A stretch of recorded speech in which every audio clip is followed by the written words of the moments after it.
Som. Quero saudar a igreja com a paz do Senhor. Amém. Glória a Deus. Você está feliz com Jesus?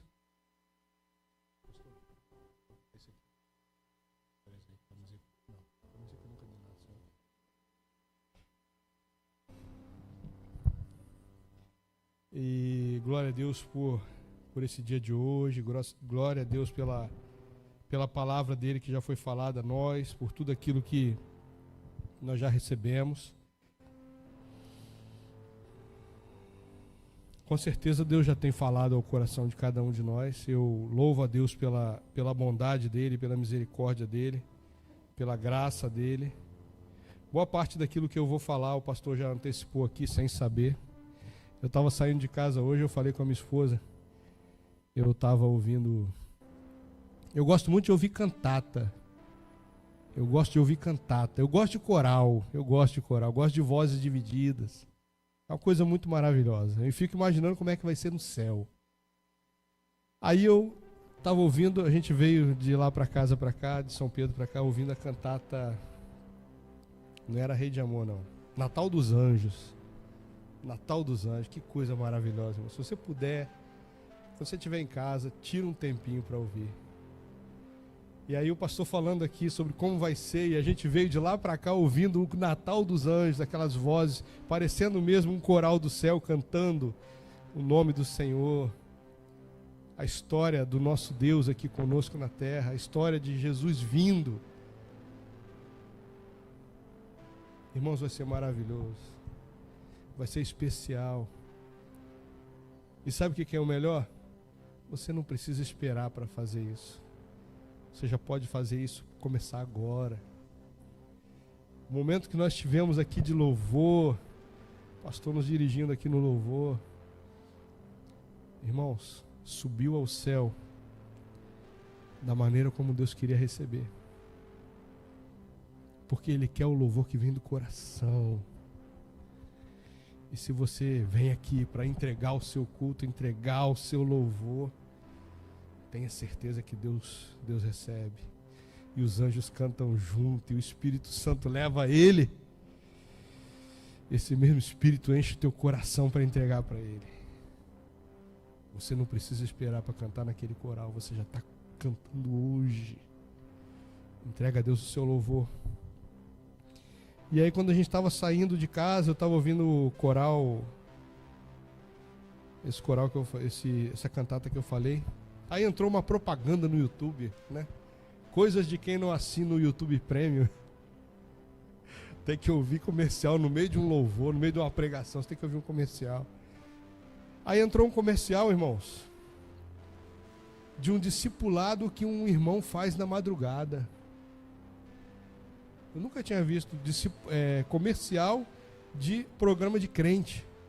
Aí ele falando, você precisa renovar a sua mente, você precisa ter a sua mente renovada. E nós estamos toda madrugada orando para que Deus renove a sua mente. Você vai crescer em Deus, progredir em Deus. E eu falei para minha esposa, incrível como é que o Espírito Santo fala. Sabe por quê, irmãos? O título da mensagem de hoje é A Mente Renovada e a Nova Vida em Cristo. Eu não acredito em coincidência.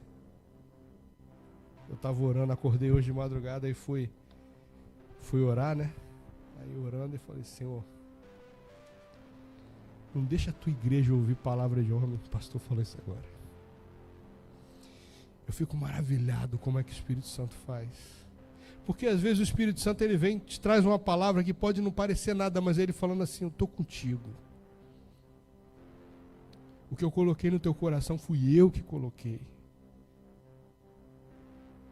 Eu fico impressionado. Quem frequenta a escola dominical aqui, quem me conhece, sabe que eu falo sempre. O Espírito Santo está falando fortíssimo nesse lugar, meus irmãos. A palavra é confirmada por 2, 3, 4 bocas. E a palavra é bíblica, não é palavra de essas palavras que a gente ouve por aí, não. É Bíblia sendo falada por 2, 3 pessoas, a mesma coisa, no mesmo sentido, na mesma direção, com o mesmo propósito de levar as pessoas a Cristo. E a palavra de hoje é a mente renovada e a nova vida em Cristo. E essa não é uma pregação para crente. Eu coloquei aqui no meu esboço pregação evangelística. É pregação para salvação de almas. E aí, irmãos, antes de entrar na pregação, eu queria, na mensagem propriamente dita, eu queria falar uma coisa que é um pensamento meu. A gente, quando vem para a igreja, né, quando começa a caminhar com Jesus, a gente aprende que a gente tem que começar a leitura, tem que ler a Bíblia, claro, e tem que começar a leitura por onde? Por onde que a gente fala que tem que começar? Pelos evangelhos. Aí a gente ainda fala assim, comece pelos evangelhos, e pelo evangelho de João. A gente sempre fala isso, né? E a pessoa começa a ler a Bíblia e vem para a escola dominical, aprende ali e tal, algumas coisas a respeito da Bíblia, a palavra de Deus, a história, Deus na nossa vida e tal. Mas tem uma coisa que eu vejo que muitas vezes não é oferecido a quem chega do mundo. Ou quem chega de uma vida que não conhecia Deus. E sabe o que é? É o que Paulo fala em Romanos 12. Às vezes não é oferecido de pronto ali, logo de cara, essa orientação. Porque o nosso afã, como ministros, como crentes, como pessoas que estão recebendo alguém de fora e queremos fazer com que a pessoa comece a crescer na fé, o nosso afã é dar a eles a conhecer a história de Jesus. Amém, glória a Deus por isso. Os evangelhos, começando por João. Mas é importante, irmãos, você fazer o que Paulo está fazendo aqui em Romanos. Romanos 12, versículos 1 e 2. São os textos que vão nortear a mensagem dessa noite. Romanos 12, versículos 1 e 2. E Paulo, quando fala isso, quando você lê o texto, você entende que ele não está falando para crente velho, crente antigo, crente que já está há muito tempo na igreja. Aí você pode falar assim, não, irmão, ele está falando para... Mas, meus queridos, crente que já cresceu na fé, não precisa ouvir essas palavras. Crente que já sabe o que tem que fazer, como tem que servir, como tem que adorar, como tem que se portar e se comportar, não precisa mais ouvir isso. A gente volta lá para Gálatas, onde o pastor tem nos ministrado aqui, tem nos ensinado. Hoje ele falou muito na escola dominical sobre isso e tem pregado uma série de pregações em Gálatas. E chega um momento ali que Paulo fala assim, ó, insensatos Gálatas, quem vos convenceu a voltar ao que vocês já tinham abandonado? A gente vê aí pessoas que não estavam de fato firmados na firmeza da fé bíblica cristã, cristocêntrica. E quando a gente recebe pessoas de fora, irmãos, nós temos que mostrar para ela que nós temos duas naturezas para trabalhar. Uma é aquela que nós herdamos de Adão. E que enquanto Jesus não entra na nossa vida, o sangue dele não é ministrado à nossa existência, e nós não somos lavados por esse sangue, a velha natureza continua. A regeneração de vida, a geração nova, a nova geração, a geração para Deus, ela só acontece quando a pessoa se entrega ao Senhor. E a pessoa vem e nós precisamos dar a essas pessoas esse entendimento.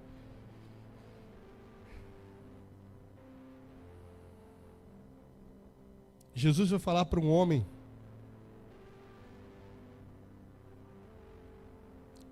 um mestre da lei, um conhecedor da doutrina, vai explicar para ele que ele precisava nascer de novo. E ele era um mestre, conhecia tudo, mas nunca tinha ouvido falar que ele estava morto nos seus pecados. E Jesus fala para ele, você precisa nascer de novo. E ele era mestre. Não é conhecimento humano, não é conhecimento acadêmico, não é tempo de nariz encostado até mesmo nas páginas da Bíblia, irmão. Porque tem muita gente que conhece a Bíblia não para a glória de Deus, conhece a Bíblia para outros objetivos, para contestar. E aí eu dou um testemunho aqui para vocês a respeito de um homem, e a gente já vai entrar no texto, já vai entrar na mensagem. Um homem que estudou a Bíblia, ele era um jovem universitário e queria provar para os amigos dele que eles precisavam abandonar a fé em Jesus, porque aquilo não era verdade, aquilo era uma mentira, aquilo era manipulação. Bíblia era um livro que manipulava mentes. E ele começou a estudar a Bíblia, ele ia para a biblioteca, na universidade dele lá, ele tirou tempo lá na biblioteca estudando a Bíblia, lendo e estudando e pesquisando e tendo contato com a palavra de Deus, para provar para os amigos dele que eles precisavam sair daquilo. Ao final de todo o estudo que ele fez, ele escreveu um livro. O título do livro era Mais que um Carpinteiro. E aquele jovem, ao ler a Bíblia, ele percebeu que existia um Deus que era vivo e verdadeiro, e que existia um Filho de Deus que veio nessa terra e morreu por nós, e mandou o Espírito Santo. E no final aquele jovem se converte, sozinho lendo a Bíblia. Esse livro você encontra hoje até para vender. Mais que um Carpinteiro. Eu li esse livro na minha juventude, é um livro fascinante, irmãos. Fascinante, é porque você vê Deus se revelando sem que ninguém precisasse pregar para ele. Deus se revela através das páginas da Bíblia. Deus olhou o coração daquele jovem e viu sinceridade. Ele acreditava, como Paulo um dia creu, que perseguir cristãos era genuíno. Era trabalhar para Deus perseguir cristão. E aquele jovem tinha certeza que ele estaria fazendo uma boa ação se libertasse os seus amigos do engano. E Deus viu a sinceridade do coração dele e permitiu que o Espírito Santo tocasse no coração dele e ele se convertesse através da leitura da palavra. Mas tem gente que lê e... Então não é, a gente precisa de uma intervenção do Espírito Santo de Deus, para que ele nos abra o entendimento. E precisamos disso que Paulo fala. Romanos 12, versículo 1. Rogo-vos, pois, irmãos, pela compaixão de Deus, que apresenteis os vossos corpos como um sacrifício vivo, santo e agradável a Deus, que é o vosso culto racional. E não vos conformeis a esse mundo, ou com esse mundo, como diz algumas versões, mas transformai-vos pela renovação da vossa mente, para que experimenteis qual seja a boa, agradável e perfeita vontade de Deus. Para começar, eu quero só... Aqui no meu esboço eu destaquei algumas palavras. A palavra rogo-vos, eu destaquei, coloquei em verde, em letra verde. A palavra compaixão eu destaquei, coloquei com a letra azul. A palavra presenteis eu coloquei com letra vermelha. Porque essas palavras, irmãos, elas têm muito significado, apesar da gente passar por ela tão rápido e não perceber. Rogo-vos, pois, irmãos, pela compaixão ou pela misericórdia de Deus, que apresenteis. A gente lê assim. Mas a gente tem que entender o que Paulo estava vivendo. Não é o que Paulo estava falando, não é o que Paulo estava vivendo nesse momento que ele escreve isso. Rogo-vos. O que significa rogo-vos? Paulo dizia o seguinte, irmãos, eu peço muito a vocês, eu clamo a vocês, eu insisto com vocês, eu rogo a vocês. Rogar, irmão, não é simplesmente pedir. Ah, me dá um copo d'água aí. É um pedido. Me dá um copo d'água é rogar um copo d'água? Não é. Rogar é você clamar, é você pedir com intensidade, com insistência. E Paulo, quando ele fala rogo-vos, pois, irmãos, ele demonstra aqui, sabe o que, irmãos? Preocupação, entendimento, compreensão da gravidade do que seria as pessoas não fazerem o que ele estava pedindo. E ele diz, rogo-vos, pois, irmãos, pela compaixão de Deus. A gente pode trocar isso pela compaixão ou pelas misericórdias de Deus por uma expressão que é muito comum, usual aí, que nós usamos hoje em dia. Pelo amor de Deus, gente. Pelo amor de Deus. Pelo amor que você tenha por Deus. Eu rogo a você, O que ele rogava? O que ele pedia? Pelo amor de Deus, faça isso. Pelo amor que você tem a Deus, faça isso. O que ele pedia com tanta insistência, com tanto empenho, com tanta seriedade, com tanta dor no coração? O que ele pedia? Que vocês apresentem a vida de vocês no altar de Deus. Eu glorifico a Deus, porque o pastor Roberto, sem saber desse esboço, ele falou isso aqui hoje. Ele falou isso aqui nesse púlpito. Do culto racional, da entrega, da sua vida sendo entregue como sacrifício vivo, santo e agradável. Inclusive em oração ele falou isso. Eu estava ali prestando atenção, eu falando, glória a Deus, Espírito Santo, obrigado pelo Senhor confirmar a mensagem de hoje. Porque o Senhor está confirmando a mensagem. Vocês já ouviram isso aqui nessa noite. Eu estou repetindo o que o Espírito Santo já falou ao coração de vocês. O culto que vocês vieram trazer aqui hoje foi um culto racional. O que é um culto racional, irmãos? Alguém falou alguma coisa? Repete, por favor, quem falou. Com entendimento. Culto racional, culto consciente, com entendimento, culto pensado. Não é ir a um lugar e cantar se o louvor for bom, não é ir a um lugar e cantar se agradar, não é ir a um lugar e cantar se aquela música você concorda ou se agrada. Mas é você chegar num lugar entregando já o seu louvor, é você acordar de manhã, dobrar o joelho na lateral da sua cama, ou seja lá onde for, antes de fazer qualquer outra coisa, dobre o joelho na lateral da sua cama, e se você puder, derrame algumas lágrimas. Irmão, você está meio sensível, né? Derramar lágrimas logo de manhã, irmãos. Agradeço e fala assim, Senhor, muito obrigado porque eu acordei hoje. Eu não dormi ontem e não acordei. Não parti dessa vida durante o sono. Eu tenho mais 24 horas, pelo menos mais 24 horas, para te glorificar por mais um dia.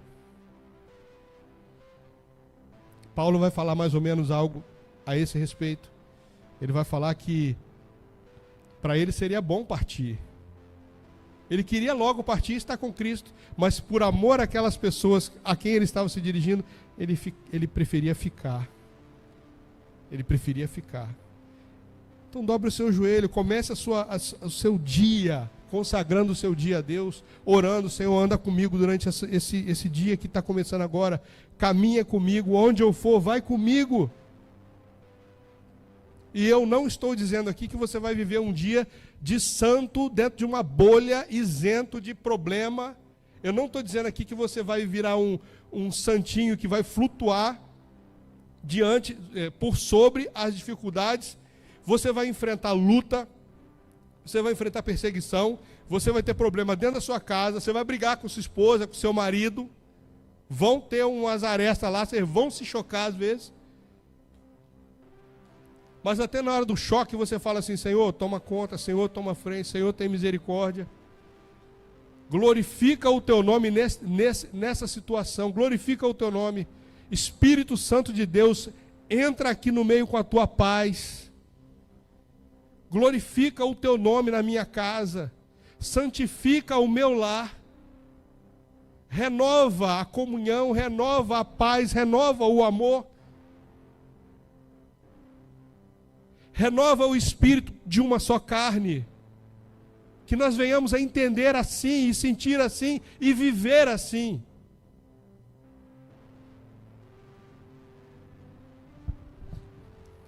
Paulo vai falar isso. Rogo-vos pela compaixão que apresenteis. Essas 3 palavras.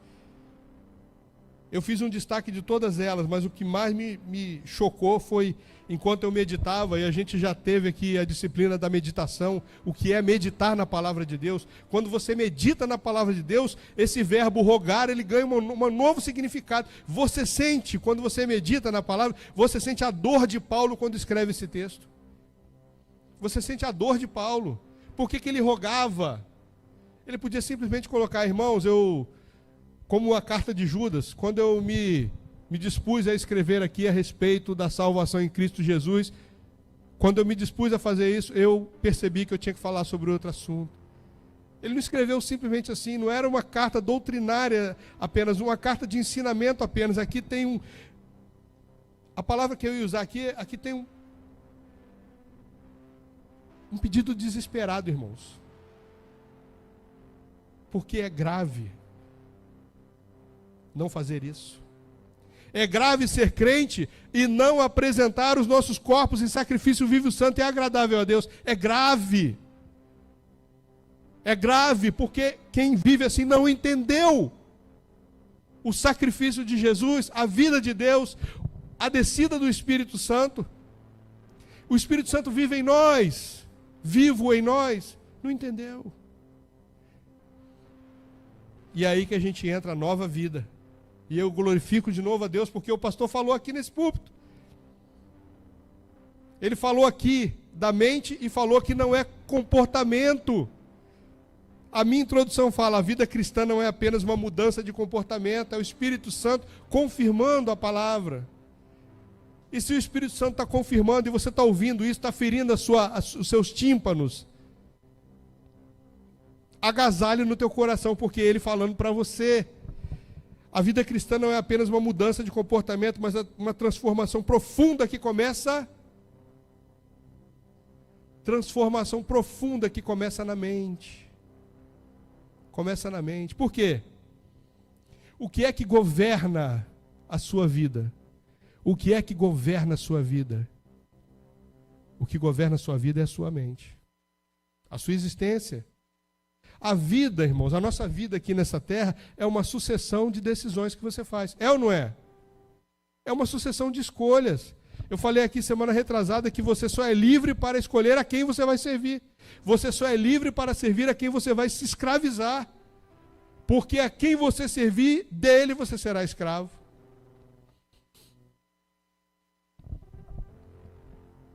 Então não é uma mudança de comportamento. Eu posso mudar o meu comportamento e parecer que sou crente. Mas o delicioso da história é o final do versículo 2 de Romanos 12. Para que experimenteis qual seja a boa, agradável e perfeita vontade de Deus. Semana retrasada nós falamos aqui de João 16, 24. Fala o quê? Esse versículo fala o quê? Ele mostra que Deus tem prazer em nos abençoar. Projeta para a gente aí, João 16, 24. Deus tem prazer em nos abençoar. Aí. Deus tem prazer em nos abençoar, irmãos. Até agora nada tem despedido em meu nome. Pedi e recebereis para que a vossa alegria seja completa. Quem falou isso foi Jesus. Ele estava oferecendo o nome dele para você usar como credencial diante de Deus. Ele chegou e falou assim, vai lá, vá até Deus e peça em meu nome. Pode usar o meu nome, eu autorizo você a usar o meu nome. Fale para o meu pai que quem mandou você pedir fui eu. Quem mandou você pedir fui eu, o filho dele, e ele vai te atender. E quando você apresenta o seu corpo como sacrifício vivo, santo e agradável a Deus, o que acontece? Final do versículo 2 de Romanos 12. Você experimenta a boa, perfeita e agradável vontade de Deus na tua vida. Irmãos, isso é especial demais, isso é maravilhoso demais, é uma certeza que você tem que Deus gosta, Deus ama te abençoar. Jesus disse, declarou isso, está escrito, está aqui o texto registrado, é o testamento vivo da manifestação do desejo de Jesus te abençoar. E o final de Romanos 2 diz que Deus quer que você experimente. Não apenas saiba, mas experimente a alegria, o gozo, a felicidade, o contentamento, a certeza, a firmeza, a força que tem quem se entrega a Deus dessa forma. Então, não é a mudança de comportamento, é a transformação profunda que começa na mente. Paulo nos ensina que ao aceitar a Cristo, nós tomarmos a decisão por Cristo, nós somos chamados para mudar toda a nossa vida e viver uma nova vida. E que nova vida é essa, irmãos? Que nova vida é essa se a gente só nasce biologicamente uma vez? Quem aqui esteve no útero mais de uma vez? Ninguém. Uma vez só. Então não é dessa vida que ele está falando. Renovar a vida não é isso. Fazer a vida nova de novo não é isso. É uma nova vida. que transcende a nossa mera existência biológica, a nossa mera existência corpórea, biológica.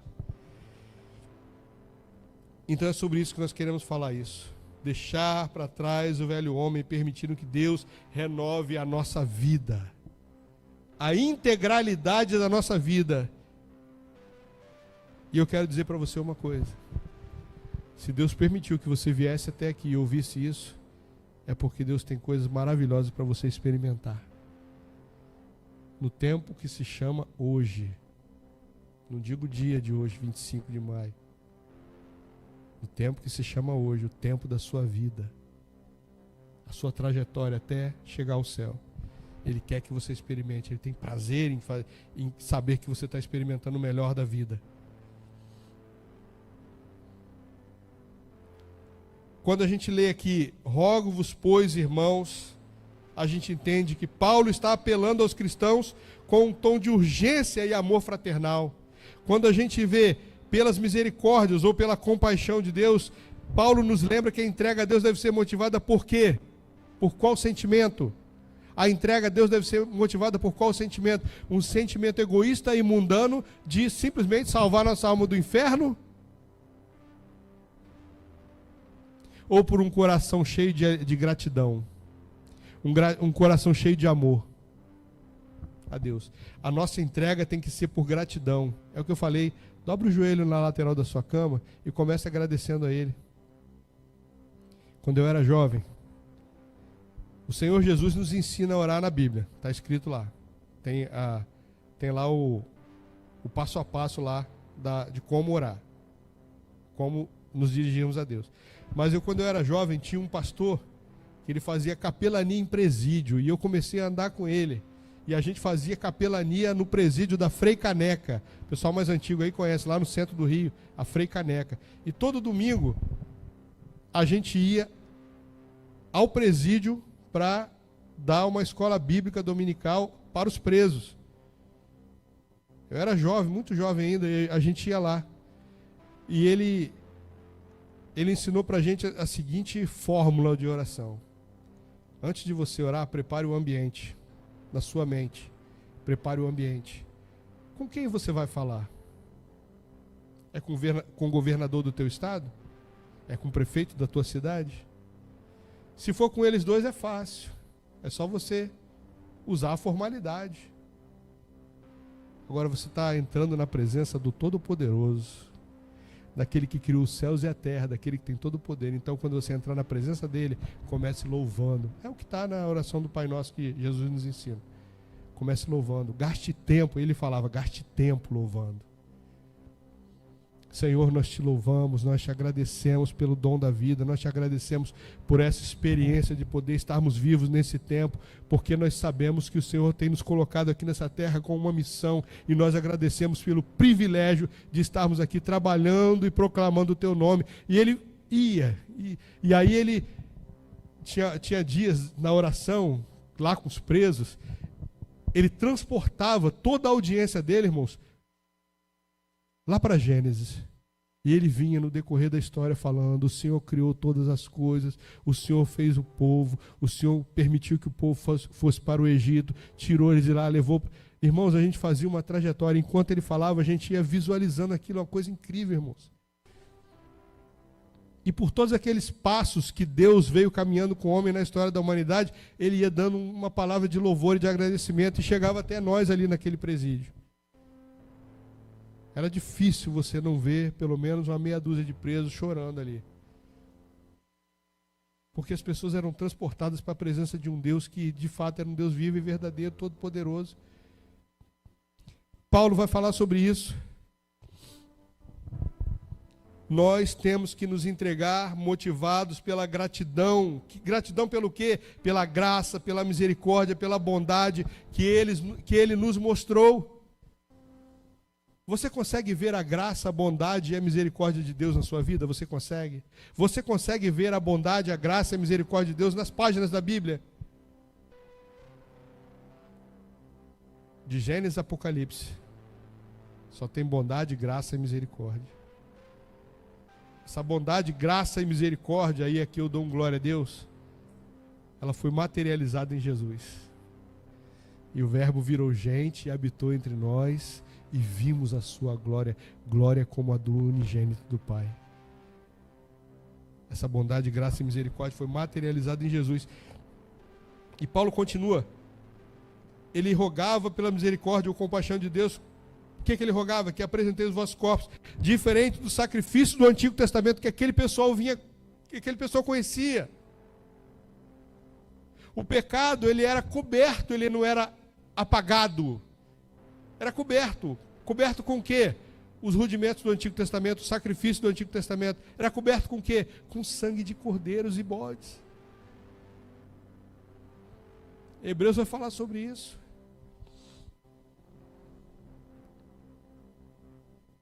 E agora da mesma forma, irmãos? Não. Veio o Cordeiro perfeito, Cordeiro de Deus que tira o pecado do mundo. E quando o sangue dele é vertido, o que acontece? O nosso pecado foi coberto novamente? Não, aí foi apagado. Então, esse sacrifício que nós fazemos tem que ser por gratidão.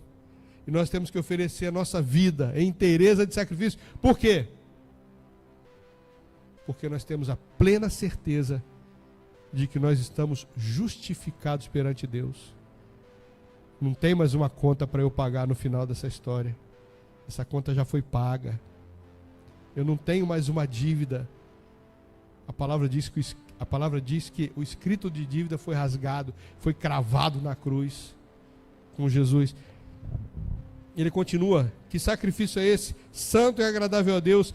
Esse sacrifício tem que ser puro e aceitável, feito de coração e refletindo o quê? Uma vida que busca agradar a Deus. Aí vamos lá. A palavra busca, ela tem que ser entendida. Uma vida que busca agradar a Deus. O que seria essa busca? É você se empenhar com todas as suas forças. É você se empenhar de toda a forma possível para você agradar a Deus. E aí daqui a pouco a gente vai ver algumas coisas, algumas formas de você fazer essa busca de todo o coração e com toda a sua força. Tudo isso que nós falamos é o culto racional, que indica que é uma entrega não irracional, não impulsiva, mas uma resposta lógica. Uma resposta consciente. Uma resposta sensata ao amor e à graça de Deus. Irmãos, ingratidão é insensatez. Você consegue perceber isso? Ingratidão é insensatez. Por quê? Não é sensato, não é inteligente você não ser grato por alguém que te fez um ato de bondade. Não é sensato, não é inteligente, não é prudente, não é sábio você não ser grato a alguém que te fez um benefício. Amém ou não amém? Por quê? Porque pode ser que aquela pessoa amanhã já não tenha tanta disposição para te beneficiar, porque ela vai entender que você não só não reconhece, como despreza o que ela fez por você. Não é sensato desprezar o sacrifício de Jesus que ele fez por nós. Não é sensato, não é sábio, não é inteligente, não é nada que possa ser bom. Esse versículo que nós acabamos de tratar, o versículo 1, ele nos ensina, irmãos, ele nos chama, nos desafia, nos chama e nos ensina a vivermos uma vida dedicada ao Senhor e que, consequentemente, já vai refletir a santidade de Deus. Amém?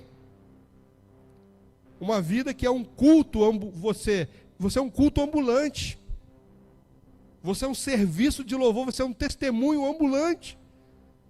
Você reflete o Senhor. Você reflete a glória dele.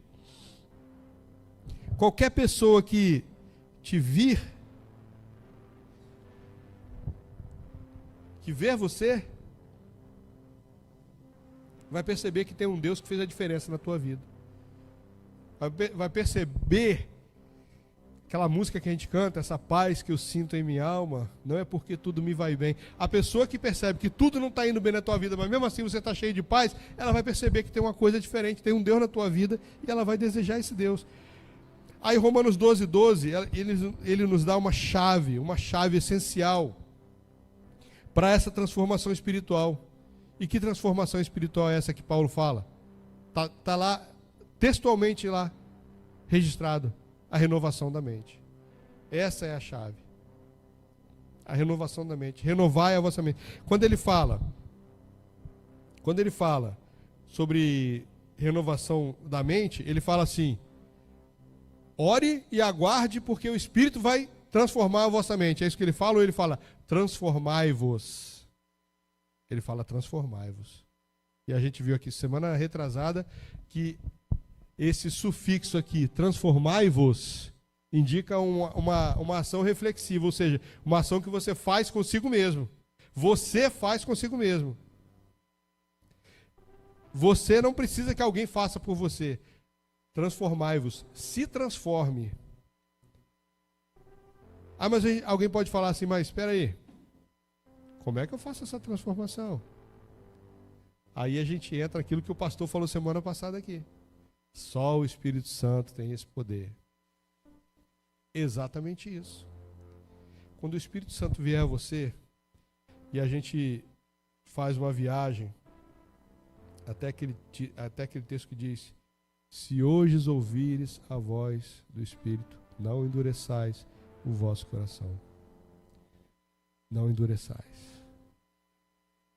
Nós temos zilhões de exemplos na Bíblia de pessoas que endureceram, viram maravilhas, testemunharam o poder de Deus ali de forma palpável, caminharam por sobre o poder de Deus, ouviram Deus falando, viram a manifestação de Deus e ainda assim rejeitaram a Deus. Alguns, para cumprir algo que já estava predisposto a acontecer, outros por dureza de coração mesmo. Se não fosse assim, não existiria na Bíblia registrada essa palavra: não endureçais os vossos corações. Se não fosse assim, o Espírito Santo não teria alertado Caim para que ele não pecasse contra o irmão dele. Porque Deus só revela aquilo que ele não quer que aconteça. Isso é um princípio bíblico, irmãos. Deus só revela aquilo que ele não quer que aconteça. Se ele falar assim, ó, vem um juízo sobre a tua vida, é porque ele quer que você saiba que você vai se dar mal, ou é porque ele quer que você se converta, se conserte, para você se conserte, para que aquilo não venha sobre a tua vida. Se ele te avisou, é porque ele quer que não aconteça. Todas as vezes que você vê isso na palavra de Deus, é porque Deus está dando uma chance ao povo, está dando uma chance à pessoa. Todas as vezes que Deus fez isso, foi para que a pessoa não continuasse no caminho que estava trilhando, para que o mal não viesse. Isso é um princípio bíblico, irmãos. Quando Deus revela, é porque Ele não quer que aconteça.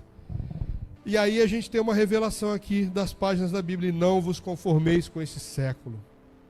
Isso é uma revelação para nós hoje. E não vos conformeis com esse século. Por quê? Não preciso falar nada. É só você olhar como está o mundo. Só você olhar como está o mundo que você percebe que está tudo desvirtuado. Hoje em dia o certo é o errado é o certo.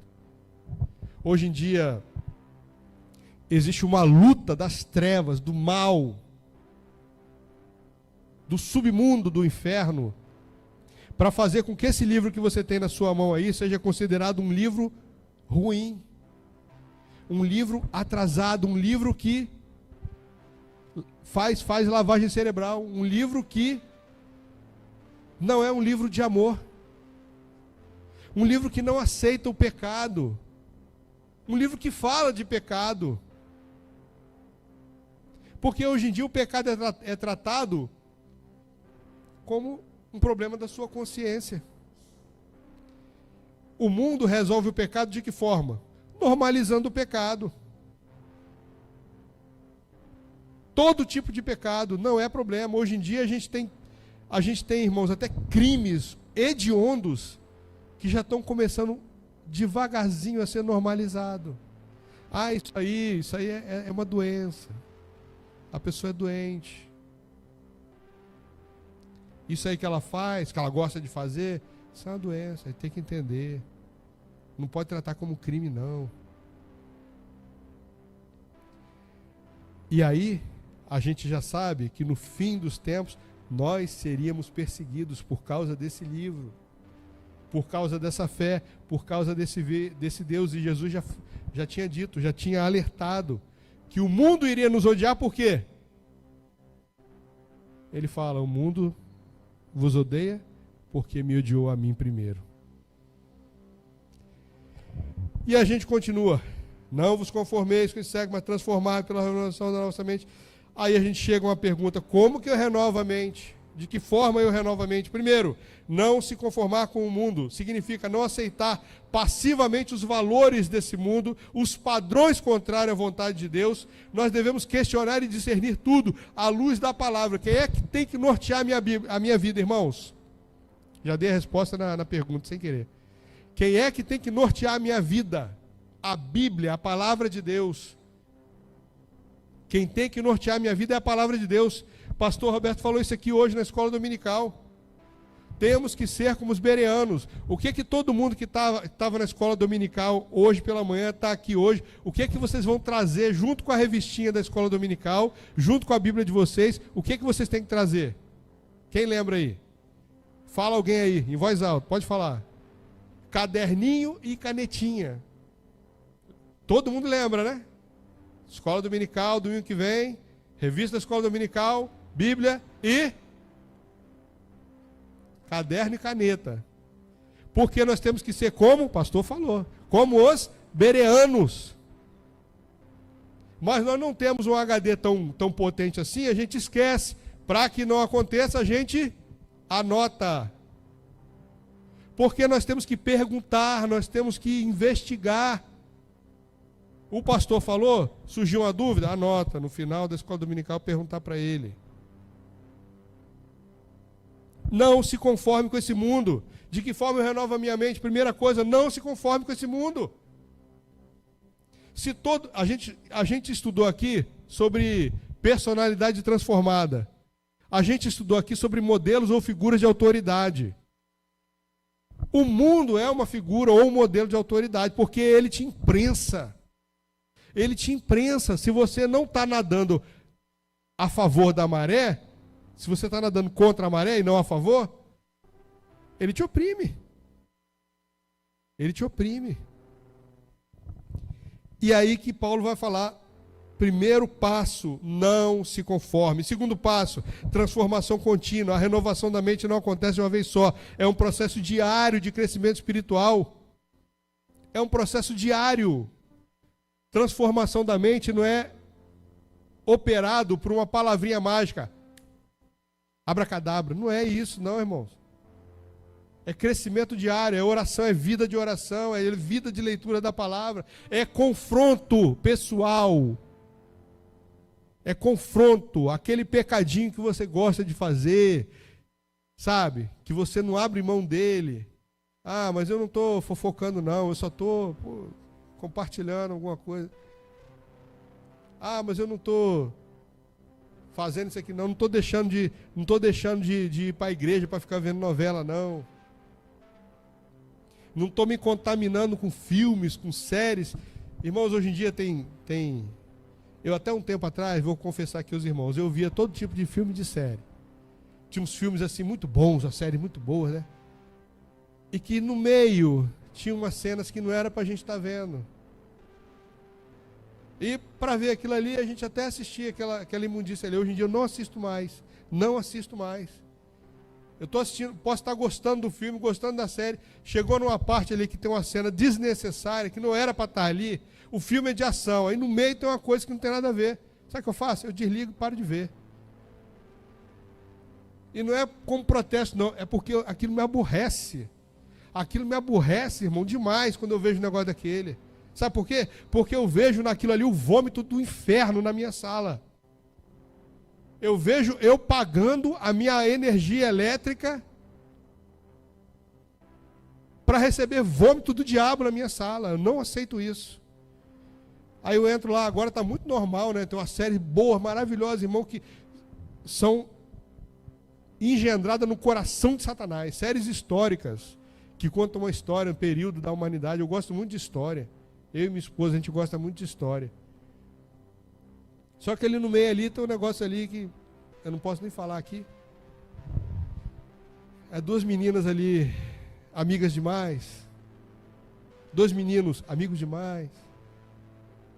E isso, irmãos, não é inocente. Isso é engenharia social, feito para a pessoa assistir e achar que aquilo é normal. Fica vendo, aquilo fica sendo massificado ali na tua cabeça ali, ó.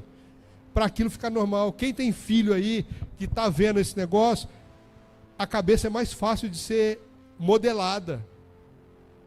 E fica vendo aquele troço, daqui a pouco está querendo reproduzir aquele comportamento, porque aquilo ali é cult. Aquilo ali é chique. Aquilo ali é tendência, aquilo é moda, aquilo é legal. Quando na verdade aquilo ali é o vômito do diabo. Transformação contínua. Terceiro, alimentar-se da palavra de Deus. Ler e meditar na Bíblia constantemente. Quando você lê e medita na Bíblia, você é incentivado, motivado, você é ajudado a pensar em coisas que são do alto. Porque você está se enchendo da palavra. O Espírito Santo, quando você começa a se encher da palavra, o Espírito Santo começa a trabalhar em você, operar uma transformação em você. 4. Orar e buscar a presença de Deus. Orar e buscar a presença de Deus. Eu vi um pastor muito famoso agora recentemente.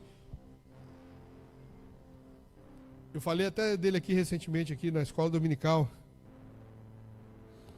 O pastor Billy Graham. Eu vi uma pregação dele recente, porque ele já faleceu faz tempo. E ele falava o seguinte: nós temos o péssimo hábito, os crentes dos nossos dias, de orar falando com Deus. E só falando. Nós não damos a Deus, no nosso tempo de oração, a chance dele falar conosco. Irmãos, quando a gente começa a tornar isso um hábito de só falar, é a mesma coisa que eu falei aqui da massificação de um hábito. Eu acabei de falar de massificação de um hábito. Que o mundo faz conosco, que o inferno faz conosco, através de filmes, através de séries, através de comerciais, através de qualquer coisa do que a gente vê na rua. Engenharia social. Aquilo vai sendo massificado, massificado, massificado. Daqui a pouco aquilo ali vai sendo batido, batido, batido. Daqui a pouco aquilo ali para você está normal. E quando a gente se habitua a fazer orações rápidas, orações fast food, a gente se alimenta rápido. Você perde aquele prazer de estar na presença de Deus, de, no seu período de oração, começar o período com louvor. Nós temos que voltar à essência. Nós temos que voltar à prática de lavar as nossas vistas com as nossas lágrimas no nosso tempo de oração com Deus, no nosso tempo de consagração, de meditação na palavra. Porque se isso não acontece, irmãos, nós não estamos experimentando o melhor de Deus para nós. Porque isso só acontece quando a sua alma entra num êxtase, num gozo, numa alegria indescritível, onde a única expressão do seu corpo é através das lágrimas. Você chora porque a sua alma está impactada. Orar e buscar a presença de Deus é o quarto que eu acabei de falar. A comunhão com Deus nos ajuda a pensar conforme a sua vontade, resistir às influências negativas. O quinto, filtrar influências externas. Filmes, músicas, conversas, conteúdos que consumimos impactam a nossa mente. É preciso escolher bem o que nos influencia. É preciso escolher bem o que nos influencia. Se o que você gosta de fazer hoje em dia não é oferecido de uma forma que crente possa consumir, pare de consumir. Pare de consumir. Pare de consumir. Em nome de Jesus eu clamo a você, como Paulo rogou. Eu rogo a você, pare de consumir. Eu gosto muito daquela série lá, não sei o que. Mas naquela série, a mulher, ela vive num tempo, viaja na história e volta. Num tempo ela tem um marido, no outro ela tem outro. Inclusive, na história, os dois são inimigos. O nome disso é adultério. Se a gente fica vendo aquele troço ali, a gente acaba gostando da história e achando, poxa, em nome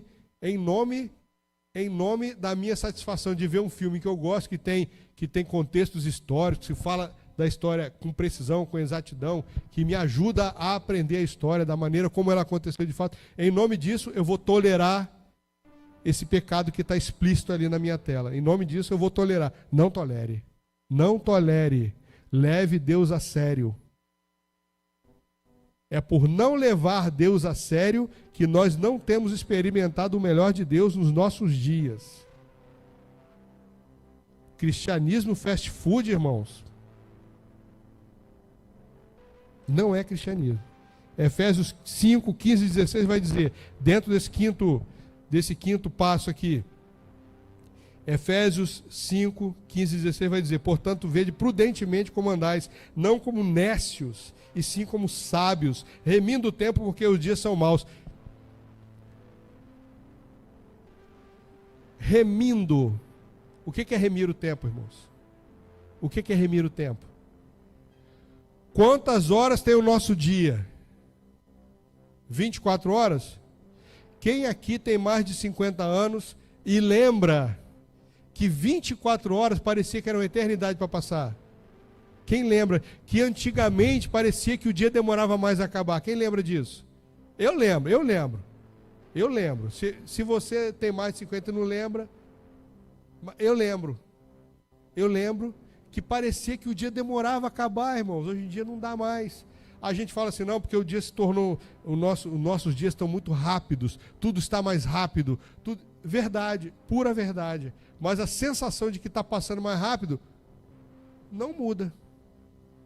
Continua existindo ali. Essa explicação de que o mundo está mais rápido não muda a impressão que nós temos, que parece que 24 horas... Qual a explicação para isso? Não sei. E nem vem ao caso. O que vem ao caso é que hoje, 24 horas, não dá para fazer tudo que a gente tem. Então eu tenho que remir o tempo. E não é... Paulo não escreveu pensando nisso que eu acabei de falar. Ele falou num tempo em que 24 horas para ele demorava muito a acabar. E por que ele falou isso? Tem um autor que escreveu um livro que diz assim: a forma como você gasta o seu tempo livre revela o tipo de cristão que você quer ser.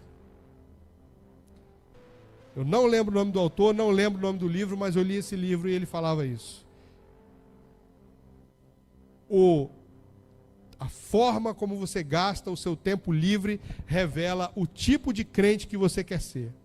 A forma como você gasta o seu tempo livre revela o tipo de crente que você quer ser.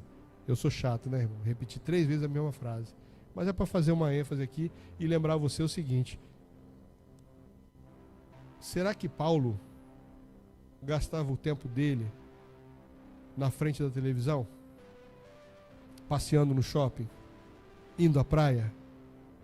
Se divertindo? Nada do que eu falei é pecado, nada do que eu falei é errado. Você pode ir ao shopping, você pode assistir um filme, você pode viajar, você pode passear. Mas quando isso resume a tua vida, quando isso resume a tua vida, um sinal de alerta deveria acender em você, na tua mente. Amém ou não amém? Se você é crente, conhece a Bíblia, sabe que Jesus está voltando, o inferno está avançando, o mundo está se dirigindo para um momento que vai ser ruim até para nós como crentes. Nós seremos perseguidos, Ponto final sobre isso. Não tem para onde correr. Vai acontecer. Eu falei, você percebeu que está acontecendo e vai acontecer? E você não entende que você precisa fazer alguma coisa? Você não está remindo o seu tempo. Você não está utilizando com sabedoria. Portanto, vede prudentemente como andais, não como necios, sim como sábios, remindo o tempo, porque os dias são maus. Isso é o ensinamento sobre viver com sabedoria.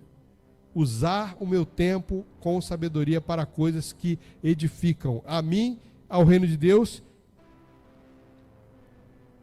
e ao chamado dele na minha vida. Todos temos um chamado, a gente já falou sobre isso aqui. O sexto e último passo, praticar o que aprende. A renovação da mente resulta de uma vida transformada. Resulta em uma vida transformada refletindo atitudes que agradam a Deus. Eu aprendi uma frase que diz o seguinte: o dom da excelência se manifesta no exercício da experiência. O dom da excelência se manifesta no exercício da experiência. O que significa isso? Você só consegue fazer alguma coisa com excelente, você só se torna excelente em alguma coisa quando você pratica, faz, quando você repete. Até que chega um ponto que você fica excelente naquilo que você faz. Você fica excelente. Qualquer coisa que você for fazer, a primeira vez que você for fazer vai ser difícil. Continua fazendo aquilo ali, continua. Daqui a pouco tu está fazendo aquilo ali de olho fechado. De olho fechado. Tem o Vitor ali. Você mexe com o celular, né, Vitor? Primeira vez que você mexeu foi abrir um celular. Foi com a mesma velocidade que hoje você... É isso aí. Então, se eu disser para você, o dom da excelência se manifesta no exercício da experiência, faz sentido para você? Para qualquer um de nós faria. E na vida espiritual é a mesma coisa. Se você começa a orar, e ora o tempo todo, e ora da maneira correta, alguém vai chegar e falar assim: Pastor Roberto tem o dom da oração. Aí ele vai falar assim: irmão, eu só oro. A irmã Ana Rosa. Acertei o nome. Eu sempre erro, eu troco as duas. O que ela faz, se ela praticou bastante, ela faz bem. Não é assim, irmã? Tudo, né, irmã? Quando a gente pratica, a gente faz bem. Então, orar é a mesma coisa. Ler a Bíblia, ensinar, dar uma aula, é a mesma coisa.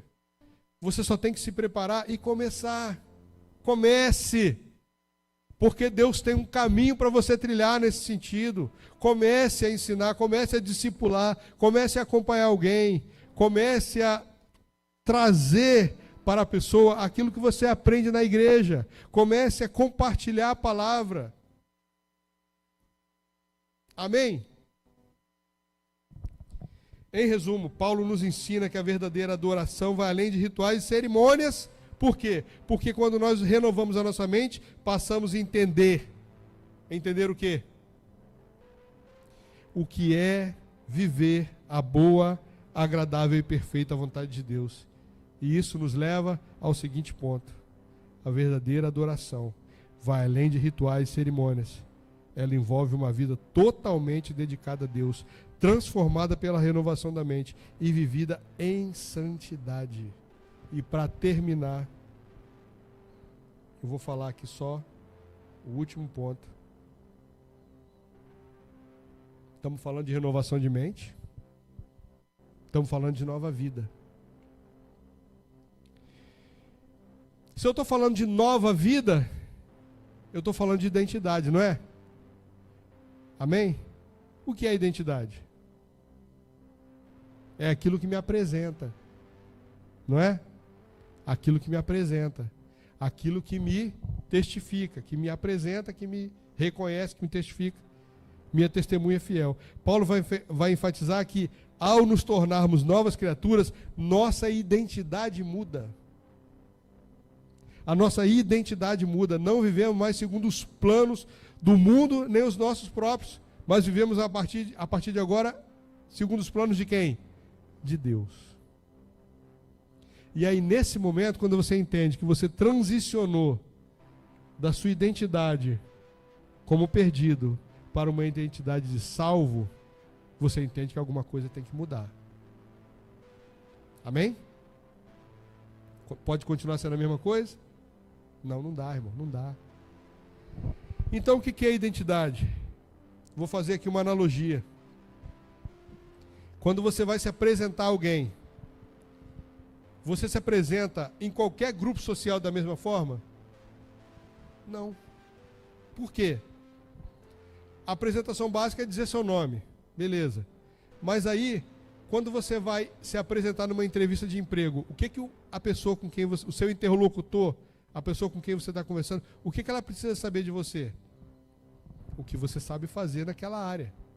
Na igreja, quando você se apresenta na igreja, você fala seu nome e depois diz de onde você vem, com o que você trabalhou, se você tem alguma expertise, de que maneira você pode agregar ao reino de Deus ali naquela nova comunidade de fé que você está se inserindo. Amém?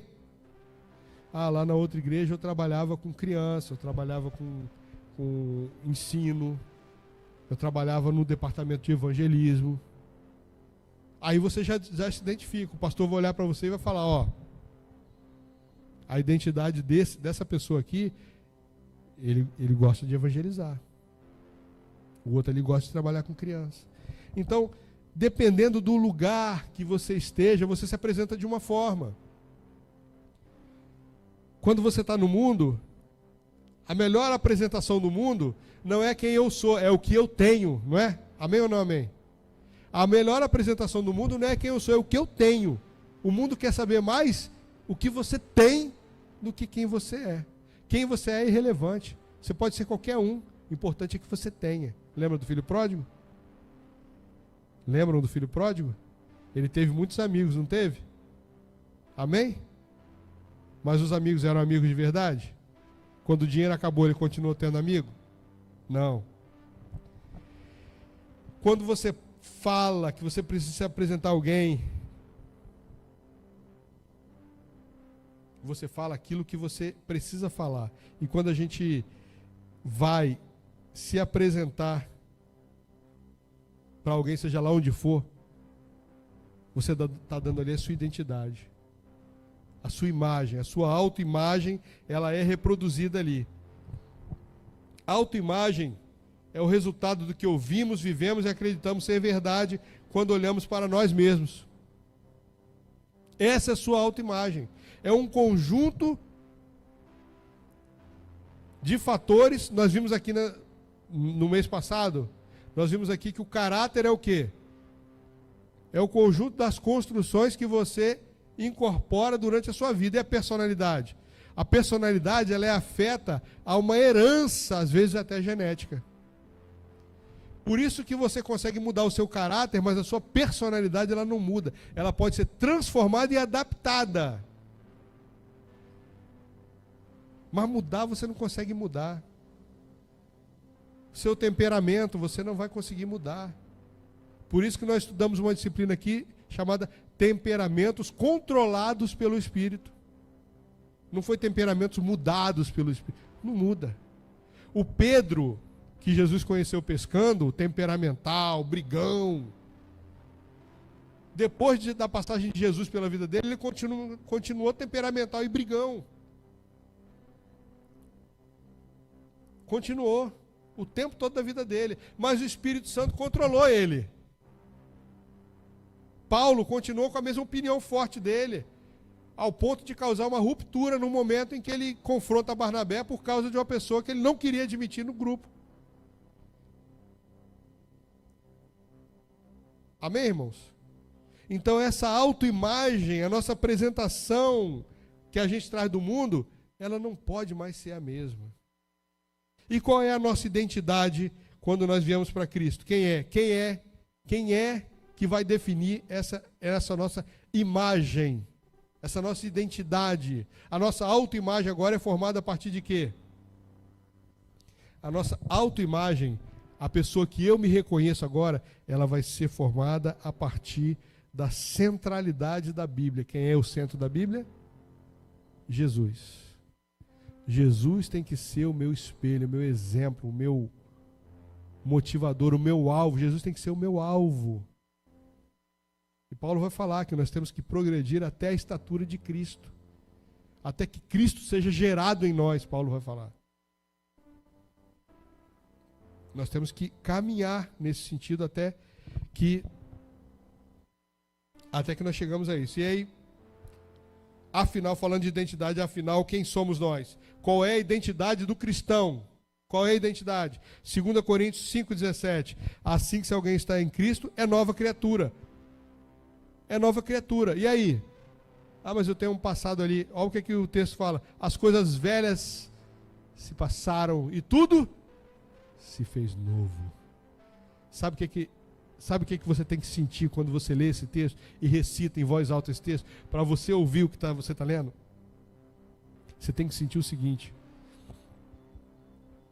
o frescor do perdão na sua vida, o alívio de uma consciência pura e santa, a novidade de Cristo dizendo para você o seguinte: você não deve mais nada ao seu passado. Você não deve mais nada ao inferno. Você não deve mais nada ao pecado que você arrastou durante anos. Você não deve mais nada, porque Jesus já cravou isso tudo na cruz do Calvário e pagou a sua dívida. Quem é a nova identidade? Quem somos nós, afinal?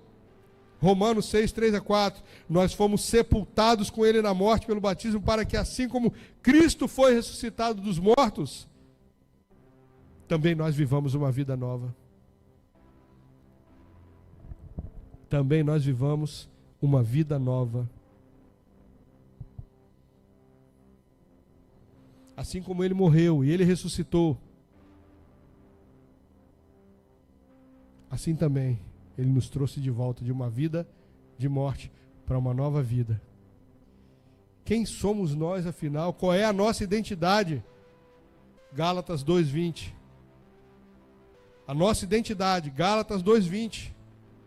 Quem nós somos, afinal? Logo, já não sou eu quem vivo, mas Cristo vive em mim.